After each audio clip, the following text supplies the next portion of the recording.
My name is Naresh Perinpanayagam, and I work at United Nations headquarters in New York City.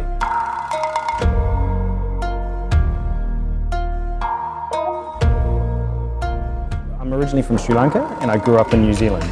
I lived in New Zealand, worked there, studied there, and then I was in Australia, Sydney, Australia, Geneva, Switzerland, South Sudan, and East Africa, and then I moved to New York.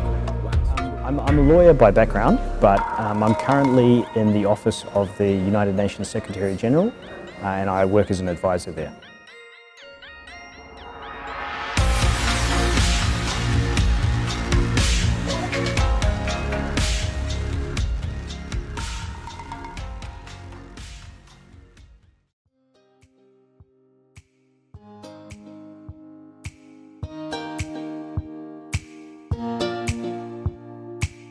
The Secretary General is Mr. Antonio Guterres, a former Portuguese Prime Minister, and I work for a senior official who is responsible for advising him on worldwide political, peacekeeping and humanitarian challenges.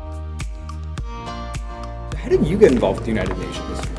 I was at law school at the time, and I did a couple of papers on international law and human rights law, which were really interesting, and then that sort of sparked my interest. So did you know, like, before you went to law school, that you were really interested in international law and going into that? Or? Not at all. I didn't even realize it was a subject. I learned it while I was going through.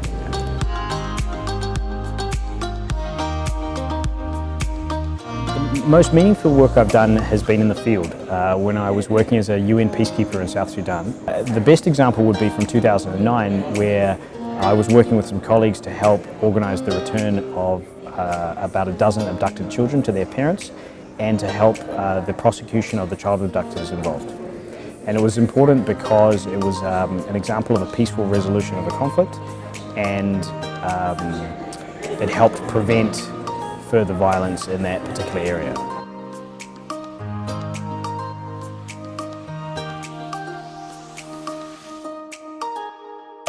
A common misconception about the UN is that its work is done in places like New York and Geneva, but a large part of our work is done in the field, in conflict-based and post-conflict environments. The thing that surprised me the most was that in the field, in field-based settings, the United Nations is run by a remarkably young group of individuals, many of whom are not that different in terms of age or background than some of the students watching this video. Mm-hmm.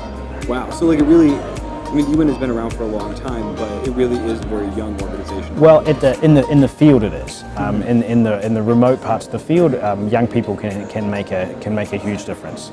At other locations, headquarters, for example, it's the age structure is much more skewed to the older end of the spectrum.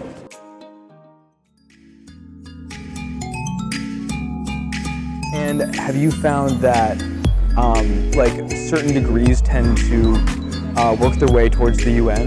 There's no particular degree or academic degree that is directly related to the UN. I think your motivation for doing this type of work is the most important factor.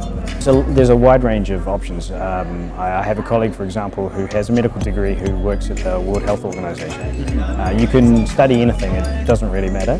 What's important is to have a solid academic foundation, including a postgraduate degree, good communication skills, including in drafting in English, and a commitment to the work of the UN. In 2017, almost all staff members have some sort of postgraduate qualifications, and certainly all of the incoming younger generation do.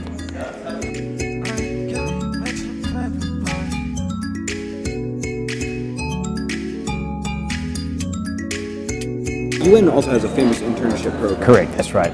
Would you be able to just give us an overview of that? Every UN office or organisation has a different sort of set of rules and regulations. In the Secretariat, in the UN's main area, the requirements are an academic degree at the undergraduate level, or be currently studying for a master's or postgraduate degree, fluency in one of the two languages, and the motivation to work at the UN. And you can do an internship in any particular area that interests you. Do you have any advice for someone who might be applying to or thinking about applying to a UN internship? I think in your cover letter to explain very clearly and succinctly what your motivation is, and secondly, to explain how your skills and your experience that you might have might be useful for the particular office that you're applying to. There's no real set career path. Everybody has a different path, which is also interesting. You can pursue what interests you, but I think a good balance of the two is important, and including to understand, to remember what is the real purpose of the United Nations today.